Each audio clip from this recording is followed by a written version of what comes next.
CUET 2024 में general test के paper की तैयारी कर रहे सभी साथियों की रिवीजन क्लासेस आज से प्रारंभ हो चुकी हैं। जीके जीएस के अंतर्गत आज ये हिस्ट्री के 15 महत्वपूर्ण प्रश्न आप लोगों के लिए मैं लेकर आया हूं। इसी प्रकार से दिन भर का शेड्यूल तय है, कैसे हिस्ट्री के साथ ज्योग्राफी, पॉलिटिकल साइंस को टीचिंग एप्टीट्यूड की आप तैयारी कर सकते हैं।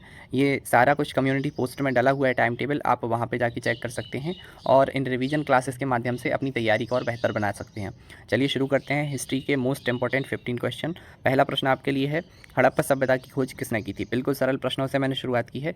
जी हाँ, दयाराम साहनी ने हड़प्पा सभ्यता की खोज की थी। चलिए अगला प्रश्न देखते हैं। प्रश्न है, वह शासक जिसने एक सच्चे जैन मुनि की तरह उपवास के द्वारा शरीर का त्याग किया कौन था। ये आपको पता होना चाहिए।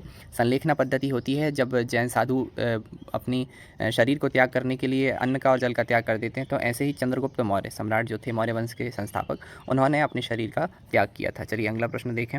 तराइन का प्रथम युद्ध यानी 1191 में जो हुआ वो किसके मध्य लड़ा गया। देखिए ये याद रखने वाली चीज़ है, मोहम्मद गौरी और पृथ्वीराज द्वितीय के बीच में ये युद्ध लड़ा गया था। अगला प्रश्न, बंगाल को मुगल साम्राज्य से पृथक कर स्वतंत्र किस शासक ने किया था। इनमें से किस मुगल शासक ने। तो मुर्शीद कुली खां, ये वो शासक था जिसने बंगाल को मुगल साम्राज्य से पृथक किया। ठीक है।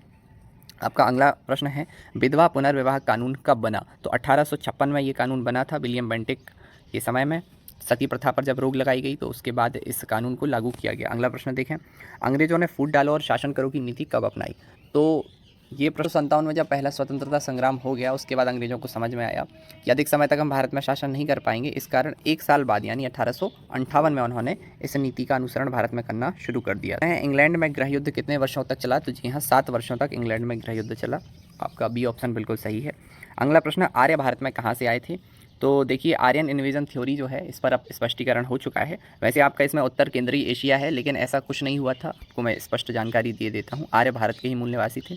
ठीक है। अगला प्रश्न देखते हैं, किस अवधि में रामायण एवं महाभारत की रचनाएं हुई थी। तो इसका ऑप्शन डी बिल्कुल सही है, आर्य अवधि में हुई थी। ठीक है। हालांकि हिस्ट्री में अभी कोई इतिहासकार इसको प्रमाणित नहीं कर पाया है, ना ही रामायण और महाभारत का काल विभाजन हो पाया है। लेकिन हमारे पास जो उपलब्ध इतिहास है उसके आधार पर हम डी ऑप्शन ही लगाएंगे यदि परीक्षा में आता है। तो ये आर्य अवधि की घटनाएं हैं।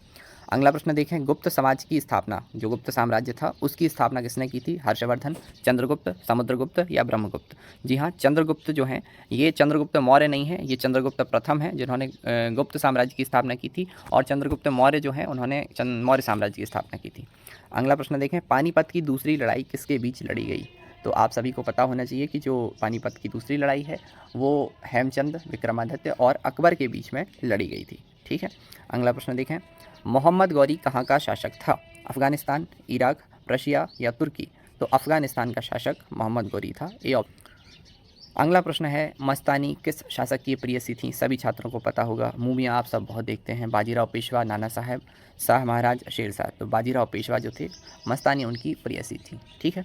अगला प्रश्न देखें, बिहार प्रदेश को किस मुस्लिम शासक ने सबसे पहले जीता था। बाबर, खिलजी, तुगलक या चंगेज़ खां। जी हाँ, मोहम्मद जो खिलजी था उसने सबसे पहले बिहार प्रदेश को जीता था। ठीक है। अगला प्रश्न है और इस वीडियो का अंतिम प्रश्न है, मुगल काल में सर्वप्रथम किस शहर में अंग्रेज़ों ने अपने कारखाने स्थापित किए थे। मद्रास, कलकत्ता, मुंबई या सूरत। जी हाँ, सूरत वो शहर है जिसमें मुगल काल में भारत में जब अंग्रेज आए 1600 में, तो उन्होंने अपने व्यापारिक कोठियाँ जिन्हें कारखाने कहा जाता है वो स्थापित की। तो ये आज की रिवीजन क्लास का पहला वीडियो है। आगे का शेड्यूल आप कम्युनिटी पोस्ट में जाके चेक कर सकते हैं।